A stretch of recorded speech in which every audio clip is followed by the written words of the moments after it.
Good morning students. இன்னைக்கு பார்க்க போற டாபிக் என்னன்னா 10th தமிழ்ல இயல் 3ல இரட்டோர மொழிதல். அதாவது இரட்டோர மொழிதல் அப்படின்னா இதை எழுதியவர் யாருன்னா சந்த கவிமணி தமிழழகனார். அதாவது இது இப்ப ஷார்ட்கட் எப்படி ஞாபகம் வச்சுக்கிறீங்கன்னா, சந்தைக்கு நம்ம 2 பேர் போவோம், தமிழ்ல பேசிக்கிட்டே போவோம் அப்படின்னு சொல்லி ஞாபகத்துல வச்சுக்கோங்க. அதாவது சந்தைக்கு அப்படின்னா சந்த கவிமணி, 2 பேருமே இரட்டோர மொழிதல், தமிழ்ல பேசிட்டே போவோம்னா தமிழழகனார். இரட்டோர மொழிதல் சந்த கவிமணி தமிழழகனார். நாங்க 2 பேரும் சந்தைக்கு போவோம், தமிழ்ல பேசிக்கிட்டே போவோம் அப்படின்னு சொல்லி ஞாபகத்துல வச்சுக்கோங்க. அதே மாதிரி இப்ப இன்ட்ரோடக்ஷன் பார்ப்போமா. விண்ணோடும் முகிலோடும் உடுக்களோடும் கதிரவனோடும் கடலோடும் தமிழ் இணைத்து பேசப்படுகிறது.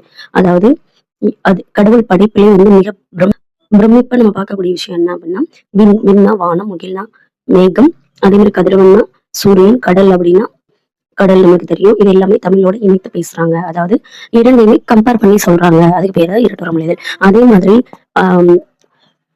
அதாவது வானத்தோட விரிவும் சரி, கதிரவனோட ஆற்றலும் சரி, கடலோட ஆழமும் சரி தமிழுக்கும் உண்டு அப்படின்னு போற்றப்படுகிறது அப்படின்னு சொல்றாங்க. தமிழ் கடலோடு ஒத்திருக்கிறதுல இரட்டோர மொழிதல் மூலம் அருகையில் அதன் பெருமை ஆளப்படுகிறது, விரிவுபடுகிறது.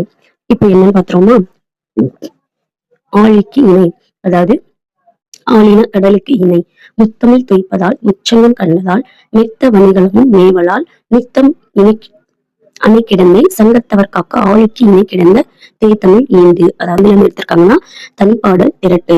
அடுத்து சொல்லும் பொருள் பார்ப்போமா. துய்ப்பது அப்படின்னா கற்பது, தருதல், மேவலால் அப்படின்னா பொருந்துதல், பெறுதலால். அதாவது இப்ப இந்த பாட்டுக்குரிய விளக்கம் பார்ப்போம். அதாவது முத்தமிழ் அப்படின்னா தமிழ் இயல், இசை, நாடகம் ஆகிய என முத்தமிழால வளர்ந்தது. அதே மாதிரி முதல், இடை, கடை ஆகிய முச்சங்கங்களால் வளர்க்கப்பட்டது. 5 பெரும் காப்பியங்களை அணிகலன்களாக பெற்றது. இப்ப அதெல்லாம் சொல்றாங்க. இங்க என்ன சொல்லியிருக்காங்க, முத்தமிழ் அப்படின்னா என்னன்னா இங்க பார்த்தோம்னா இயல், இசை, நாடகம்.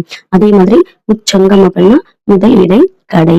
அடுத்து 5 பெரும் காப்பியங்கள் அப்படின்னா மெத்த அணிகலன்றா அப்படின்னா 5 பெரும் காப்பியங்களாக உள்ளது அப்படின்னு சொல்றாங்க. அதே மாதிரி கடல் பாத்தீங்க அப்படின்னா முத்தினையை கொண்டது, அமிழ்தினை தருகிறது. அதே மாதிரி வெண்சங்கு, சலஞ்சலம், ஆகிய 3 வகையான சங்குகளை நம்மளுக்கு தருது அப்படின்னு சொல்றாங்க. அதே மாதிரி 5 பெரும் காப்பியங்களான அணிகலன்களை பெற்றது மாதிரி இது மிகுதியான வணிக கப்பல்கள் செல்லும்படி இருக்கிறது. அதாவது எவ்வளவு கப்பல் கடல்ல போனாலும் போகலாம். அதே மாதிரி தன் அலையால் சங்கினை தடுத்து நிறுத்தி நம்மளுக்கு கொடுக்குது அப்படின்னு சொல்றாங்க. இப்ப பாத்தீங்கன்னா ஒரு டிஃபரன்ஸ் பாருங்க. இப்போ முத்தமிழ் அப்படின்னா இந்த தமிழுக்கு பாத்தீங்கன்னா இயல், இசை, நாடகம்ன்றதான் முத்தமிழ். இதே கடலுக்கு பாத்தீங்கன்னா முத்தினை அமிழ்ந்து எடுத்தல்.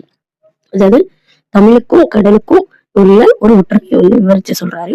அதே மாதிரி முச்சங்கம் அப்படின்னு பாத்தீங்கன்னா முதல், இடை, கடை ஆகியதான் முச்சங்கம். இங்க பாத்தீங்கன்னா கடலுக்கு 3 வகையான சங்குகளை தருது. அதாவது இதுக்கு முன்னாடி பார்த்தோம்ல, அதாவது என்ன வகையான சங்குகள் அப்படின்னு பாத்தீங்கன்னா இங்க நம்மளுக்கு கொடுத்துருப்பாங்க. அதாவது வெண்சங்கு, சலஞ்சலம், பானை, சன்னியம் அப்படின்றதான் முச்சங்கு. அதே மாதிரி பாத்தீங்க அப்படின்னா அடுத்து மெத்த வணிகலன் அப்படின்னு பாத்தீங்கன்னா தமிழுக்கு 5 பெரும் காப்பியங்கள். அதே இது கடலுக்கு பாத்தீங்கன்னா மிகுதியான வணிக கப்பல்கள். அடுத்து சங்கத்தவர் காக்க அப்படின்னா சங்க பலகைகள் சங்க புலவர்கள் பாதுகாக்கிறாங்க. அதே மாதிரி கடலுக்கு பாத்தீங்கன்னா நீரலையை தடுத்து நிறுத்தி சங்கினை காத்தல். அடுத்து தெரிந்து கொள்வோம். இரட்டொரு மொழிதல் ஒரு சொல்லோ சொற்றொடரோ இரு பொருள்பட வருவது இரட்டொரு மொழிதல் அணி எனப்படும்.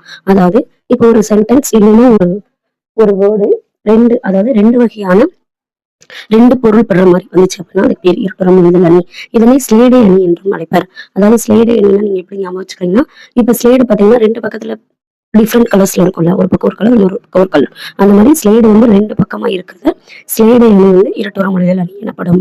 அதே மாதிரி செய்யுளிலும் உரைநடையிலும் மேடை பேச்சிலும் ஸ்லேடுகள் பயன்படுத்தப்படுகின்றன. அடுத்த நூல்களை பாத்தீங்கன்னா புலவர் பலரின் பாடல்களின் தொகுப்பான தனிப்பாடல் திரட்டு என்னும் நூலிலிருந்து இந்த பாடல் எடுத்தாளப்பட்டுள்ளது. இப்பாடலை படைத்தவர் யாருன்னா தமிழழகனார். அதாவது சந்த கவிமணி என குறிப்பிடப்படும் தமிழழகனாருடைய பேர் என்ன அப்படின்னு பாத்தீங்கன்னா சண்முக சுந்தரம். அதாவது இதை எப்படி ஞாபகத்துல வச்சுக்கிறீங்க அப்படின்னா, சந்தைக்கு போகும்போது நான் தான் சொன்னேன்ல, சந்தைக்கு போகும்போது 2 பேர் போவோம், தமிழ்ல பேசிட்டே போவோம் அப்படின்னு. அப்படி போகும்போது சண்முகம் அப்படின்னு ஒருத்தவங்களை பார்த்தோம் அப்படின்னு ஞாபகத்துல வச்சுக்கோங்க. சந்த கவிமணி குறிப்பிடப்படும் தமிழர்களுடைய பெயர் சண்முக சுந்தரம்.